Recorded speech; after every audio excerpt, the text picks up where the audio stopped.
it's compelling that we believe that there's a creator. So the existence of a creator and the existence of God and the existence of human suffering are not two things that are connected at all. I make this point because it is a totally false argument of atheists to say, there is so much suffering, how can there be a God? Because the two things are not logically connected. It's a very emotional argument from people who claim to be very rational. It's actually emotional. It's an emotional argument. It's not a rational argument. Okay? So the correct question should be, why does God allow us to suffer? That's a different question altogether. If you want to know why God allows human suffering, and why does God allow us to suffer, and why has God made the world in which there is suffering, then in order to know the answer to that question, we need some information from God. That's what we need. We need some information from God. We need somewhere where God can explain to us why the world is the way it is, and why He's making us suffer, and why the things are the way they are. And then we could say, oh, now I can understand the purpose of that. Yeah?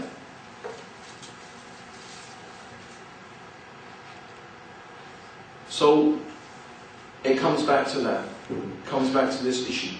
Did God reveal something to us? Has God sent some guidance to us? Muslims believe, and I personally believe, for what I think are very good reasons, that the Quran is from God. The Quran explains to us why the world is the way it is. What is the purpose of our life? What is the reason for our existence? Why are human beings here? We have a purpose, and the world is the way it is in order to reflect the purpose for which we have been created. The purpose of our existence as human beings is to choose to worship God and obey Him,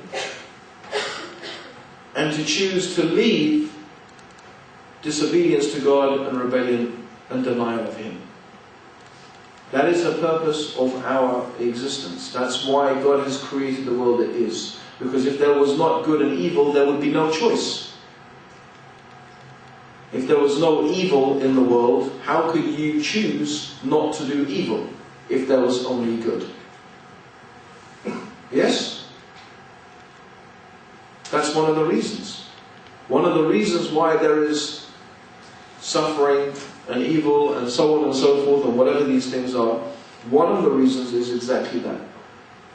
Because it is only through these things that we can actually make a choice. And that is something unique about the human beings. We are creatures who have the capability of choosing, and we have been created to choose. There are other creatures that God has not, who has created just to worship Him. The angels, they worship God and they have no choice except to worship God. That's what they do. So He has created them for that, and He has created us for something else. That's the purpose of our life. We can accept that information and we can act upon it. And as we look into it deeper, and there are other reasons as well, but this is being the main reason. Actually, part of something that is quite amazing when you begin to look into this issue is that even though the existence of evil is necessary in order for us to choose, yet still the existence of evil is a consequence of our bad choices and our wrong choices. So that in fact, at the same time, we have brought evil upon ourselves as human beings. Maybe not individually. Not every human individual that suffers some evil, it is a consequence of their personal actions. But in general, human beings live in a world where there is suffering due to some wrong choices that we have made.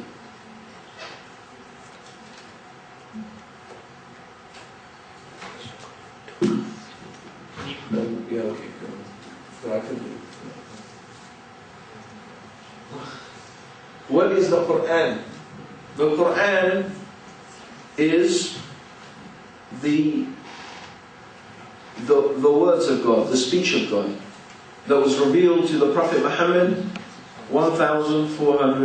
about 1,400 years ago, over a period of 23 years.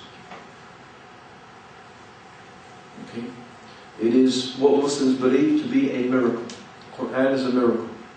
It is something that could not be written by a human being. Indeed, the Quran challenges any collection of human beings and jinns and spirits and whatever you want to use to give you inspiration, that you should try to make just one chapter like the smallest chapter of the Quran, and the Quran says you will never be able to do it.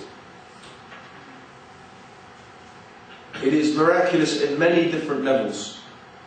It is not only linguistically a unique work that is not comparable to any other form of the Arabic language.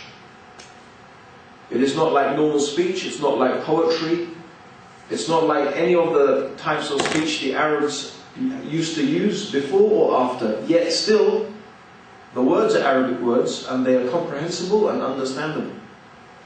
This is a miracle. How could such a thing, and also at the same time of such great beauty and eloquence, from where and how was such a work being able to be produced by the likes of someone as the Prophet Muhammad? Whereas the greatest poets of Arabia who existed at that time could not make a single chapter like it. That's just one of its miraculous qualities. So this is the Quran. Next question. Muslims call Jesus alayhi salam the Spirit of God.